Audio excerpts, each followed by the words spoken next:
You know, I had a full introduction, a very poetic introduction for my next guest, but for 25 years, a quarter century, this is one person who has literally never needed an introduction. So, Tulsi ji, namaste. Smriti Irani is with us. 25 years later, though we've seen her very often since, what an incredible quarter century, but this is a return literally after 25 years. So welcome to NDTV. Thanks for being here, Pleasure. Tulsi, aka Smriti Irani, because for today, for a while now, we're going to treat you as Tulsi as well. But how does it feel to be back? I think that for a 49-year-old to have, as you have very, very diligently and kindly espoused, to have a 25-year run, not only in media but also politics, that is a blessed run, because in our country's history, never has somebody managed to, with God's blessings, managed to be successful in both these very competitive fields. And more so if you're a woman, to be at the top of the game continuously for 2.5 decades in media and politics is no mean feat, but that is also somewhere where destiny and luck has had a role to play. 3 weeks from now is when the show goes back on air. It's been a long wait. I'm going to get into the success of public life and acting in general in a moment. But 3 weeks is a very short time. You've been a star. You've been in the limelight for a long time. Are you nervous about this big return? Or are you like already vibing with it? I'm a politician. Nothing that you throw at me will make me nervous ever. But I think that when people look at television today and how it was positioned 25 years ago, there's a huge difference. Most individuals that are associated with television do not get the respect that we deserve as an industry in terms of the revenues that we generate, in terms of the impact that we create. And I am in this counting even the NDTV family. For instance, if you look at the numbers last year, television itself generated a revenue up to 30,000 crores. OTT, which is now a very integral part of how stories are told in our country, generated close to 24,000 crores worth of revenue. To have a creative force get unleashed across both these platforms in terms of revenue means an impact that we will create in a 55,000 odd crore market. And I think that when the Prime Minister speaks about creative industries and how India can leverage its economic, socio-cultural potential in such a market, Kyunki of course is a defining feature, and we are very proud that it is one such emblem of not only commercial success but also cultural impact. No, you're being very self-effacing about Kyunki, but No, you I'm were not. a pioneer. Let's call facts today. I'd love to talk about the figures as well, and you've just put them out. But Ms. Irani, you were a pioneer. I have colleagues here calling you the OG TV star of an entire generation. Well, you have a colleague here who has known me since 2003. That's right. Neha from our guest team has known you for that long. Yes. And she's told me all those stories, which is why she's tracked your journey all this while. Yes. So, when you talk about those figures in the TV industry, 3 weeks from now, when the show goes back on air, 1,800 episodes over 8 years, calling you a household names feels like the most inadequate thing that's possible, because I know what it's actually been like. Confession, I actually saw you as a kid at an airport once, and I saw the crowd that was around you. So what does that feel like? I'm trying to explore the anticipation in your mind, because you're not a stranger to this. I don't think that people understand, who have possibly witnessed me from afar, that I'm not being self-effacing about the whole situation. I'm mindful of the fact that I became a part of families. I became a part of individual lives. You have a memory of me from your childhood, as you say. That in itself is a great responsibility. And to oscillate between the real and the real world and still maintain that individual entity. Because you are a part of larger organizations. When you're a part of, let's say, both BJP or you are part of a television network or a series, you are just one of a bigger, larger ecosystem. In that crowd, to still maintain your individual identity, to still create that individual impact, that I think humbles you.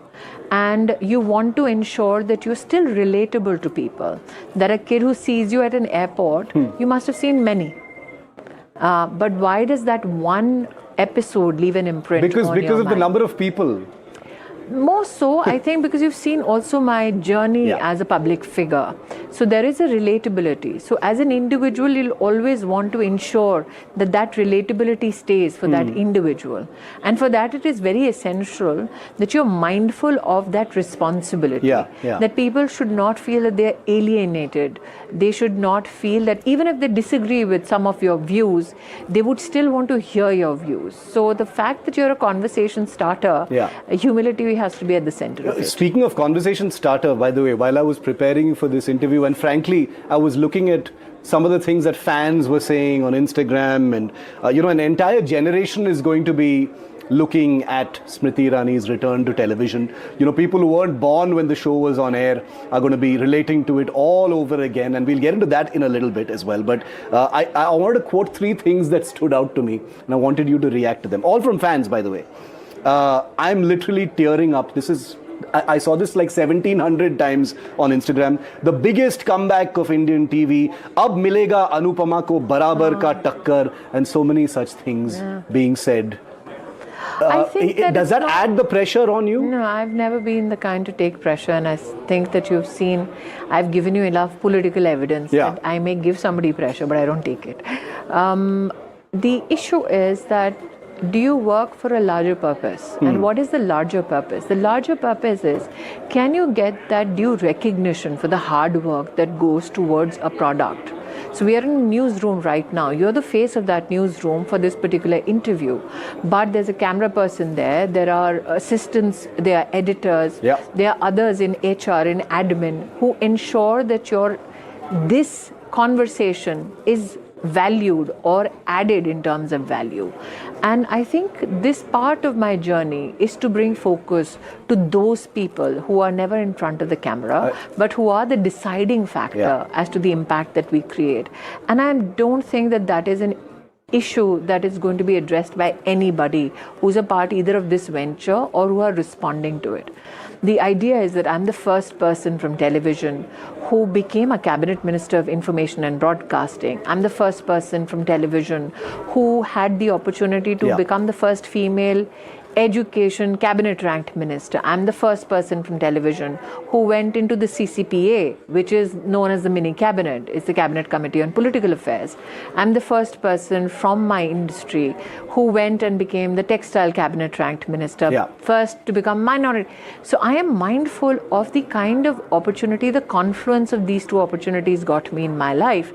And for me then, what is my responsibility towards my own industry is that we are the last rung of how we are valued in the entertainment chain. Movies get the biggest amount of, I think, eyeballs, respect, or fascination. OTT stars now have their own sensibilities which are being celebrated across. Television still gets a little bit of the stepmotherly treatment. How can I bring it the respect that it truly deserves? Because this is not an easy job. We have to be working straight for 12 hours a day. This is not a job that gives you a longevity of career. You have to prove your talent every day. And this is a field which employs close to 2.5 million people in our country. These facets of our industry have never been spoken of. So who can bring forth these facets that need to be respected about the technical teams that work with us, about the people who work with us, who make us on screen possible? Does that make you a bit of a soldier for television in a world of OTT? Which has changed so many things. It feels like you're carrying some weapons on your shoulder and walking back into I'm not carrying weapons. I think I may end up voicing a lot of other voices that are unheard right now. Because what mostly people see about television is just the actor. the producer, the director, the technician never gets seen. The producer, obviously, given their resources, or the directors, given their resources and stature, do get a little bit of respect. But the technician never gets, the editor never gets seen, the writer never gets heard. And I think my endeavor will be to make those people heard, because it's not just you may find an actor lacking. But imagine there are 100 families who will depend on you for their livelihood. And I'm very conscious of that responsibility. This isn't the first time, Ms. Irani, that you've had a chance to, mount this so-called return to television. And we're all looking forward to that. I know that in 2014, and you've spoken about this, that you did have a chance to get back into the show, or there was I was working till 2014 simultaneously, both in media and politics. So tell us about that decision that you took, because that's when your life in politics actually began in a big way. No, it didn't. In fact, I was already a two-time MP by then. I never spoke about my individual political journey. In government, because I became one of those who spoke in defense of my government, who spoke to create a narrative about my party, who spoke in favor of or to defend my ideology. So there was no Smriti Irani to speak about Smriti Irani or her journey. And in 2014, when I got an opportunity to serve in the cabinet under Prime Minister Modi, I knew that this is a 24/7 privilege service, and you cannot hold the nation's needs, wants, or the Prime Minister's directions hostage or lull them just because you have other commitments in the media business. It was a conscious decision. There was also this understanding that there is this negativity in politics, that actors are not very serious about constitutional service, that actors don't know how to legislate, that actors do not know how to position themselves on issues which have not only political impact in our country, but can also have a repercussion geopolitically. And I wanted to be the one that possibly showcases the genuine basic capacity of somebody from my industry and from the media fraternity, because I didn't begin only as an actor. Correct. I was a stringer for a television news network before I oscillated to becoming an actor. So I'd seen many facets of the industry, from being a stringer, then to becoming an executive producer on a news bulletin, then to becoming also an executive producer on covering elections. I mean, I did elections in the late 90s, and I think even you were not around. So I went from news to GEC, and my political journey was also simultaneous. Even in my political journey, I was very clear. I knew that as a popular actor, you had the facility of being parachuted. You had the facility of saying, oh no, I don't want to do the hard stuff. I don't want to be a part of the rigor and toil of grassroots politics. But I wanted the respect of my colleagues. So I worked from the grassroots all the way up, because I value what my colleagues brought to the table from villages across India, from various professions across India. And I was also conscious of the fact that we as youngsters then, not that you're over the hill when you're 49, but I was conscious of the fact that if you want a very robust political system in your country, then the best of all professions and professionals should come into active politics. So to manage and balance between all those aspirations and all those conscious decisions, that is why I led my political life the way I did.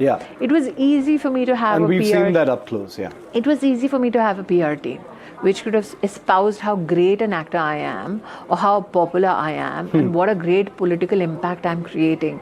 But ultimately, does it help a larger national cause? It does not. Does it help my politics, my political organization? It does not. For me, what was important in the last 10 years was, how do I serve my country better? And how do I take the Prime Minister's narrative across the country? And because I was singularly focused on how my government is perceived, how my Prime Minister is perceived, how my party is perceived, I never had the time to talk about my 25 years in politics. So when you were... So a lot of people presume that I came into politics in 2014. Using the phrase public life is problematic, because you were in public life the minute you stepped into the spotlight. But Ms. Irani... No, I've been a BJP party office bearer for a long since time. 2003. That's right. So many basically people today 3 years after So no, many people actually today, began. many people today are a bit flabbergasted. Yeah. That how do you balance? I said, but I've been balancing for So for 22 the 5 years. years of the show's run, you were parallelly a spokesperson of the BJP. I was never the official spokesperson. Yeah. I'm very lucky that I'm always called that. I've been the national secretary twice. I've been the national president of the women's wing. I've been the vice president of the youth wing. Dharmendra Pradhan used to be my president in 2003. My counterpart colleague in Maharashtra was a gentleman who's today the chief minister, Devendra Fadnavis. So I've worked through that whole lot. Yeah. And I still remember, Nitin Gadkari ji, who is the current minister, I remember in 2003, when he saw me in the youth wing, he actually turned around and told somebody, because he'd seen me as Tulsi somewhere. He said, my God, she's very old. Why would you have her in the youth wing? Till somebody told him, Nitinji, no, that's the part and the actor that she plays. In real life, she's a 25-year-old kid. So I've seen the impact that my screen image has had on how I'm perceived. Not every time positively. At some times it's been a burden as well. But the issue is, at the end of the day, 25 years of experience, do my colleagues say, yes, she worked with us in the trenches? Yes, they do. The amazing thing about both these lives, it's one life, but these two parallel tracks that your life has taken, one in the media, in the spotlight, in front of the cameras, and the other in public life and politics. Has there ever been a dilemma? Have you ever missed one more than the other? No, because every part was a conscious choice. So you can't miss. You know exactly what you're skipping or what you're giving up so that you can fulfill your commitment for the other. But it was a trade-off. It has to be. Life cannot be all roses. Life cannot be that I want everything for myself and I will not give up something so that I can reach a particular standard or a particular goal. So I was very, very mindful that you give up a robust career or you bring that to a halt because you have a larger cause to service.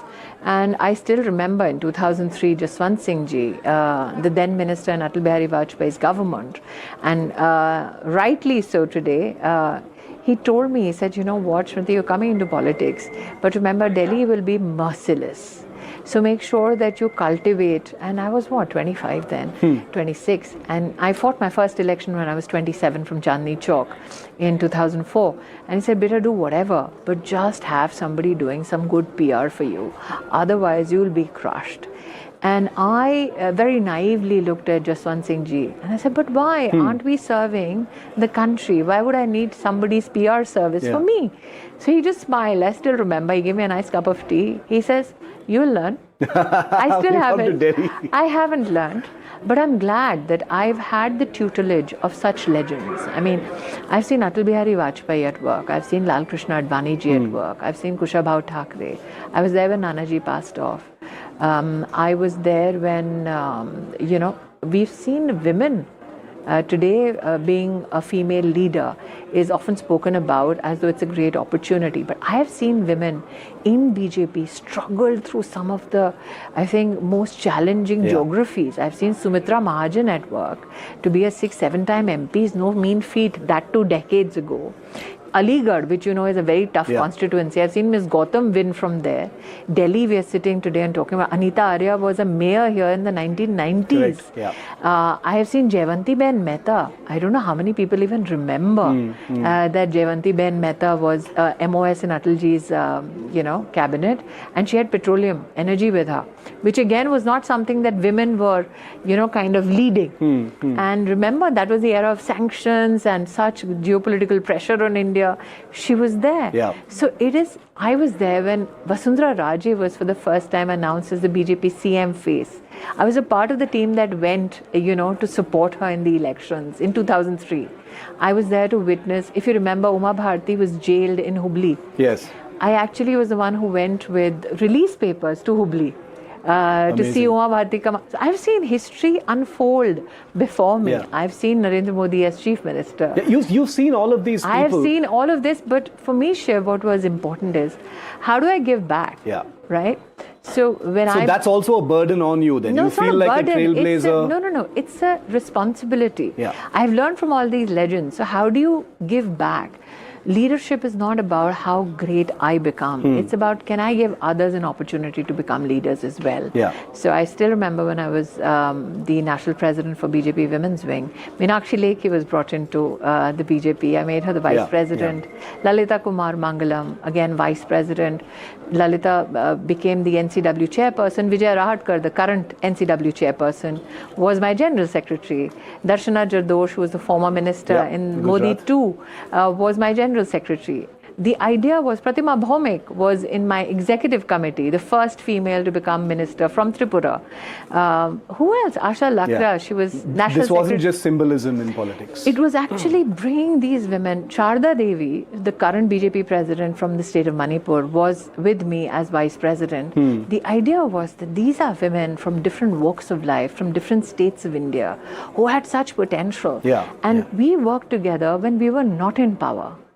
And now to see Prime Minister Modi bring them to such positions of influence, of service, that for me was me saying a thank you to all the great legends who we witnessed, from the trenches.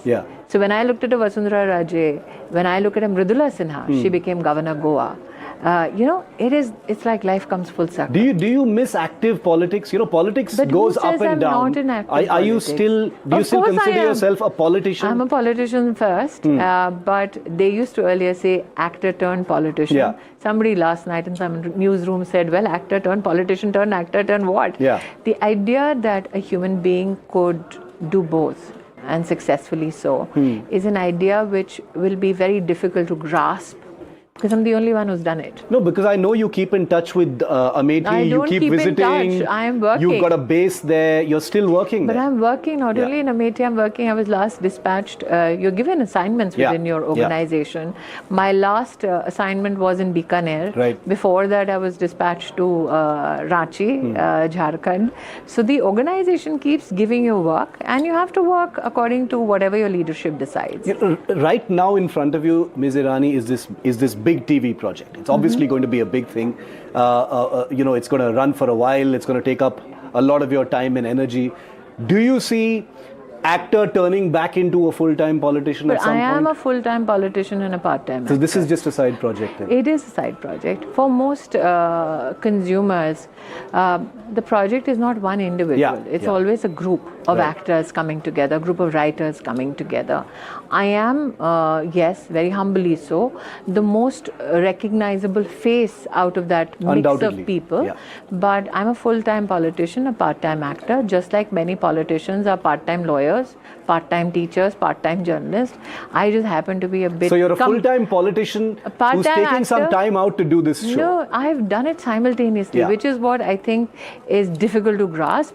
But like I said, the only difference between me and my other political colleagues is they are part-time lawyers and there's no videographer along with them. There's no makeup person along with them. There's no script writer. It's just that we're all from different vocations. I'm just the one in the spotlight. Do you think, bouncing back into your TV project now, because, when you talked about them seeing your image and saying we need someone younger as a spokesperson, etc. I'm wondering, times have changed, Ms. Irani, since the show came out. And do you think this generation, this audience, this viewership, is ready for Tulsi? Or do you think times have changed? You don't know. Some people have called it regressive and patriarchal, all those things. I think your critics have said so many things about the show and you over the years. Couldn't care less, because the criticism was not constructive and informed. Because the show spoke about marital rape 25 years ago. The show spoke about adult literacy 25 years ago. The show spoke about euthanasia 25 years ago. And those were not issues that were touched by even mainstream cinema. We did it commercially in a television slot, which was meant for family viewing and family drama. So whoever possibly took umbrage to Ekta as an individual, you need to understand that 25 years ago, there was nothing called pay parity. We brought pay parity, where your talent decided and not your gender how much you would get paid. The fact that Ekta was given a 10:30 slot, that was a dead slot. We created prime time, but that was a female producer. So you had a female producer shunted to a 10:30 slot, with my apologies to whoever. They thought that maybe, let's take a chance on it. And to build from scratch from there, to create a genre out of there, is something today that I'm sure that the network values as much as the producer, as much as those who've been a part of that journey. But we have to be mindful that networks have changed. Yeah. One could never imagine a combination between two networks as is being proposed right now. There always was conversation about OTT being in competition with television. Yeah. What Here's happens? together. What happens when they are complementary to each other? So this is, and I can't speak for the network. They have their own official spokesperson. From a creative perspective, from somebody who has a policy kind of a experience perspective, this becomes one of the first such examples of what happens when you don't compete. Yeah. What happens when you do a cohesive strategy. But remember that we broke records even in terms of the commercial value that we generate. So many. We did. And we ensured that we effused not only audiences, but also agencies that ensured this is the horse to back. Correct. To say that you can back a female produced show in a very, very late slot, where the female actor is the champion of the story, that was a difficult proposition 25 years ago. No, I know how much you Will it love be the show difficult now? This time, yeah. Of course, there is. You have more mediums of conversation. You have more mediums of criticism. There will be some who will critique because they want you to do better. There will be some who will critique because they can't compete. Yeah. You should know how to differentiate. And you, of course, know about between- your army of trolls and critics who are constantly That's fine. saying stuff about you. Which is fine. I think that if you're in public life, you have to be ready Par for for the course, it. yeah. You cannot say that, oh, I'll be shy violet just because you're attacking me. You can't leverage the victim card. You have to be ready for it. You also have to understand that you are at a higher plane in life, where you recognize that this may be somebody's way of venting, maybe possibly emanating from a challenge they are facing in their public life or their private life, and they don't know how to respond.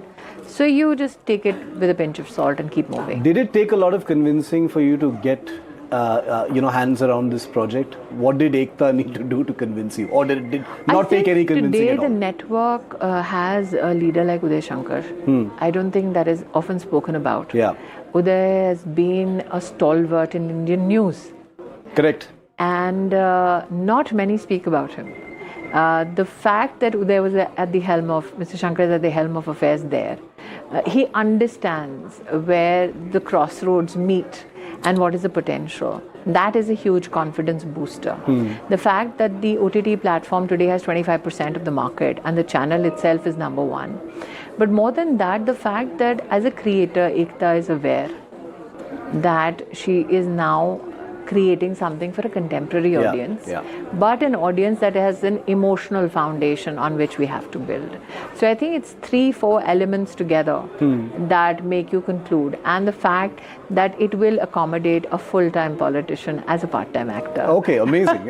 So we are going to see a show that has been refurbished for I a new have generation. no idea. I shall not tell you. For that, you will have to. So you're not tune allowed to in. tell us anything 3 weeks before the premiere? The Smriti Irani, you know, do you think she needs a permission slip? She doesn't, I know. But she's also conscious of the fact Yeah. that there are elements at play which are not only her personal element, but other ambitions and other elements at play. Okay, let's come to the last part of this interview, because I know there are national issues that occupy your mind endlessly. I know for a fact that the one thing that the both of us have in common, for instance, is the military. Yes. And national security issues are something that we've had so many conversations about in the past as well. Operation Sindoor, incredible what we just saw. I was in Kashmir covering a part of it as well. I have to compliment you as a journalist. Thank you. I think that the balance between information you had, information that you could collate, and information that could come not from source but from facts in collaboration with establishment which serve a larger national cause, that has become your reportage signature. And I compliment, because it is such a constrained time. There are pressures which media in itself in terms of a competition brings, but to put your nation first is a value that I think the Indian media has not been celebrated. And I'm saying this not only about you, I'm, with your permission, on your channel, saying it about media editors and stalwarts across. I can say this as somebody who's had seniority. I can pull rank on you in media. And say this today. Rahul Kaval has joined your network, Vishnu Shom. Yes. But apart from that, Navika Kumar in Times Now, Arnab Goswami, you all may compete, you all may differ, but you're all nationalists. Your old friend Gaurav Sawant. And I think that that is the one aspect not many people grasp enough, that the Indian media, and especially television news networks, they always put India first. Yeah. And I think that Operation Sindoor showed that you would give anything and everything to defend the might and the valor of the Indian Armed Forces. That being said, I also believe geopolitically, as we grow stronger economically, you will find that you are left to defend yourself on many parameters. That will happen when you're no longer a fragile country, where you have grown not only to the fourth largest economy, but you will also become, now you aspire and very publicly say, we want to be the #1 economy in the world. When that competition gets intense, you will have even so-called friends try to elbow you out of that room. Mercifully, you have Prime Minister Modi at the helm. And mercifully, you have a citizenry, you have a media that will ensure that we do reach that pinnacle of success. I think out of all the virtues of Operation Sindoor, and especially the communication by the DGMO, which was spectacular, what is also heartening is the civilian who came out at one call in Chandigarh to say, tell me what I need to do to help the armed forces or to help administration. And that, I think, is what Operation Sindoor shall be most remembered for. Not only the valor of our armed forces, not only the valor of that fact, not only the dedication of the Indian media, but also that simple Indian civilian who says, tell me, where do I need to sign up? So as an Indian, that was something I was very proud to witness. It's and you know, Operation Sindoor, as they tell us, is still very much on. So this is a story in motion. But you know, Ms. Irani, zooming back into India's own internal issues. I know you know that here on NDTV over the last week we've been focusing on a story from Mumbai, a place that's very close to your heart. And I ask you this question both as someone who's made her life from Mumbai, but also as a politician, the identity politics that is I have to give consumed. you a disclaimer on that. Yes. My dadi is a Maharashtrian. My dada is a Punjabi who post-partition settled in Uttar Pradesh. Absolutely. So you speak all for both. All three languages. Amazing. Punjabi, of course. So who better than you to Hindi say something about and it? Marathi. I think that for us, we celebrate, at least my family is one of those witnesses and evidences. We celebrate the complexities and the generosity of our culture, our heritage. But as an Indian, not as a politician, let me answer this. When the world turns against you, the only person you can count on is a fellow Indian. So in a country of 16,000 dialects and 125 constitutionally recognized language, I don't care who has what headline. All I care about is when the nation calls, no matter what language you speak, will you step up?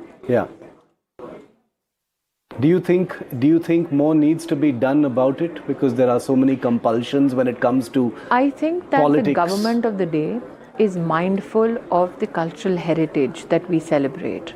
The government of the day is mindful of the political compulsions or the political strategies of many regional parties. So that is best left for the government to explain either an order or an administrative direction. I can speak as an Indian that there are so many forces around us that are trying to break us. How can we build better, build for a better India?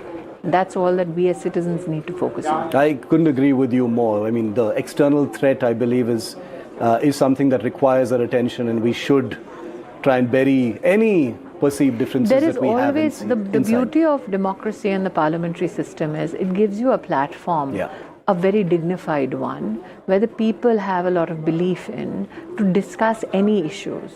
The idea that we as people want to ensure our polity does for us is to mind the gap and fill the gap. Yeah. If we can do that as politicians, that is our greatest service to our country. As we bring this interview to a close, and I thank you very much and wishing you all the best for what's coming next in just a few weeks from now, I did want to share a little anecdote that even though you are completely self-made and it's only your hard work that's brought you to where you are, I hear that NDTV's HR had a small little role to play in Oh, yes. Smriti Irani becoming the Of superstar course. that she is today. Please tell us that story. So in Sapna, east of Kailash, there's a very famous movie theatre. Opposite it, a white storied, one-floor NDTV office is where I went when I was an 18-year-old. I had seen The World This Week and thought that maybe I had a shot as a journalist. And I had submitted an application for HR to consider that may I be please hired by this very, very esteemed organization. And I was turned away saying, I may not be suitable. Who knew a newsroom that turns me away one day will interview me. But thank God for that HR person. Yeah. I wouldn't be where I am today. Incredible. So on their behalf, I'm going to say you're welcome and wishing Thank you the you. very best. Thank you, you. Smriti Irani, for speaking to us here on NDTV. That was our big exclusive of the season, and we're all looking forward to what comes next. Thanks for watching. News continues here on NDTV.